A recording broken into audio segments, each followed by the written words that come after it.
Hey man, thanks for checking out Billy the Kid Adventures.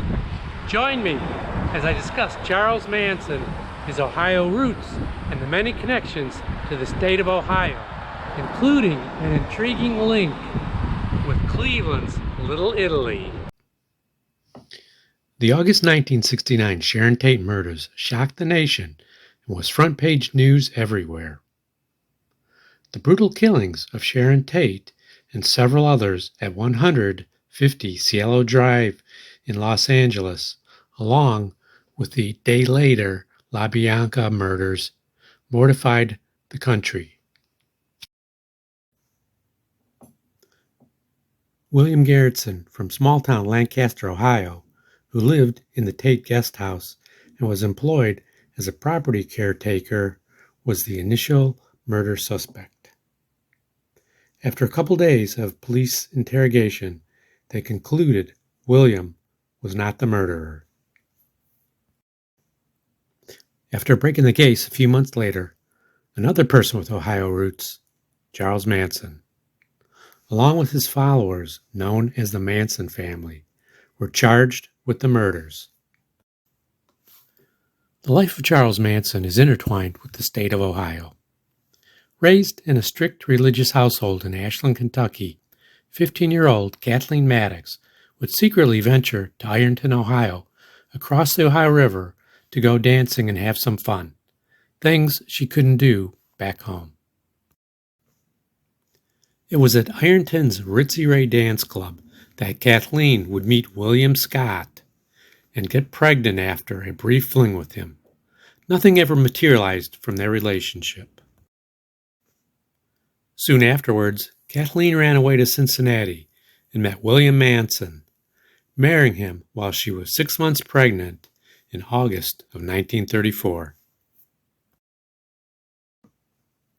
3 months later, Kathleen gave birth at Cincinnati General Hospital, and the baby boy was initially listed as no-name Maddox, but was renamed shortly after to Charles Manson, taking the surname of his stepfather. Kathleen and young Charles Manson moved in with William at 234 Pike Street, Cincinnati, staying with William's mother, Nellie, who had been widowed.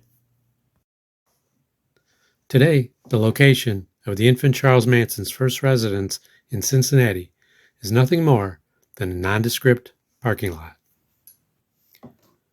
Kathleen and William separated after a few months of marriage. A couple years later, while 17 years old, with her infant son Charles Manson back home, Kathleen made the news for being in an auto accident in Eaton, Ohio. 1 month later, William Manson formally filed for divorce, noted in the July 10, 1936 Cincinnati Enquirer, with the actual divorce being finalized on April 30, 1937. A couple years after her divorce, Kathleen and her brother Luther were busted for robbery in 1939 and sent to prison. The next several years for Manson would be challenging, as he bounced between several relatives, reunited briefly with his mother when she got out of prison, and then began a string of staying at several reform schools as he progressed into his career criminal mode. Ultimately, Manson would end up at the Chillicothe Federal Reformatory, an adult prison, while he was only 17 years old.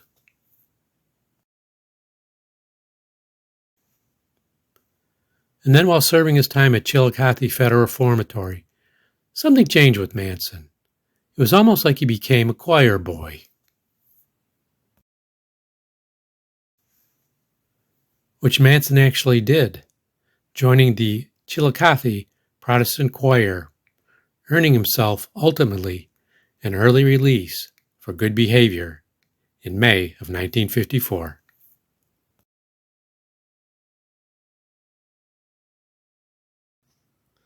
Following his early release for good behavior, Manson stayed with relatives in West Virginia. He would often visit nearby Steubenville, Ohio, a city known for its many illegal gambling parlors, and try to win some money playing cards. Steubenville, Ohio is best known as being home to Dean Martin, who, In his early days as Dino Cricchetti, dealt blackjack in one such backroom gambling parlor at Rex's cigar store. One of several coincidences and connections between the Ohio natives, Martin and Manson.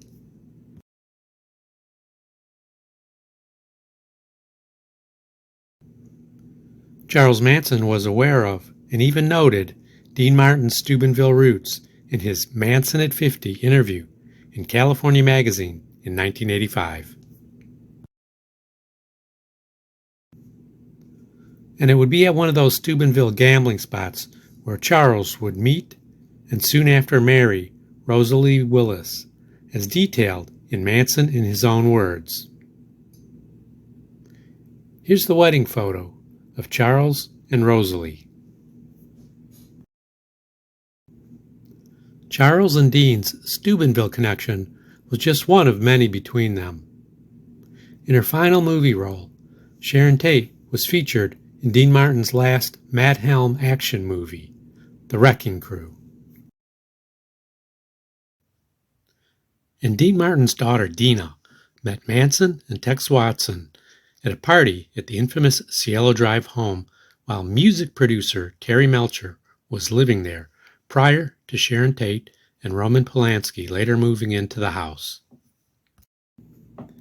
Dina would later testify at Tex Watson's trial, identifying him as having been at the Cielo Drive home.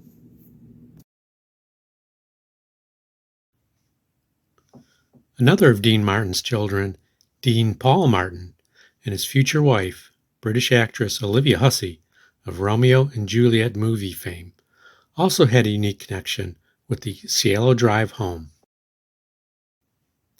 Needing a place to stay in L.A. when she moved there from London, Olivia was the first person to live at the Cielo Drive home a little more than a month after the Tate murders. And as noted in her biography, Cielo Drive was the place Dean Paul proposed to her. Another Ohio location linked to a milestone event in Manson's life was the theft of a 1951 Mercury from Bridgeport, Ohio. Manson liked the car so much he kept it as he traveled out west with his young wife Rosalie in July 1955. A few months later, Manson was caught with the stolen car in L.A. in September and placed on probation in November. Failing to appear at a later follow-up probation hearing, Manson was arrested and sent back to prison in spring of 1956, ending nearly 2 years of freedom. Looking closer at Manson's 2 years of freedom in the mid-50s, not many details and documents are available. The well-researched Manson book by Jeff Gwynne provides the most detail, noting that in conservative, small-town McMitchen, West Virginia, Manson was a social outcast, stopped trying to fit in, and reverted back to stealing cars. One interesting and somewhat mysterious Charles Manson item in this gray period of the mid-50s involves Cleveland.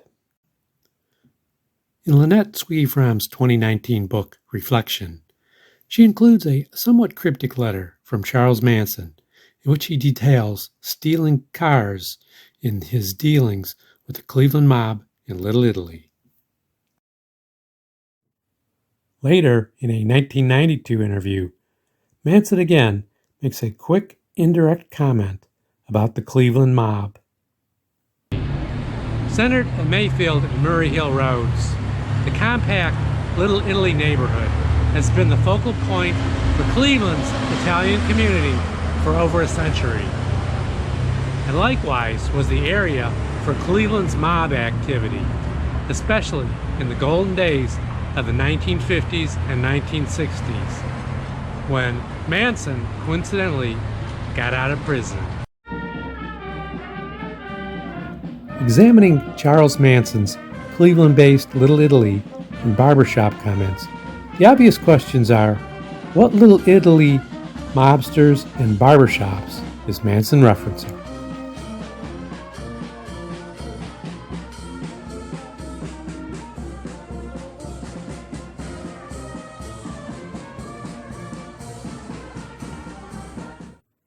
The 1954 Cleveland City Directory lists 2 potential Little Italy barbershops that could fit what Manson is describing.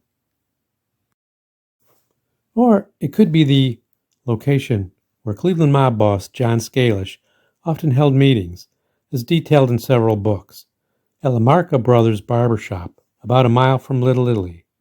So really tough to know what Manson was referencing with regards to the gangsters and barbershops in Little Italy, thus remaining somewhat of a mystery. Along with the Cleveland Manson mystery, you can add the suspicious deaths of Manson family member Zero, aka John Haught, who died in theory playing Russian roulette, and Charlie's son, Charles Manson Jr., aka Jay White, who committed suicide, both buried in Jefferson County, Ohio. Thanks again for checking out Billy the Kid Adventures and my Charles Manson in Ohio video. For more adventures, check out my Cleveland, Bomb City, USA video. Link is below.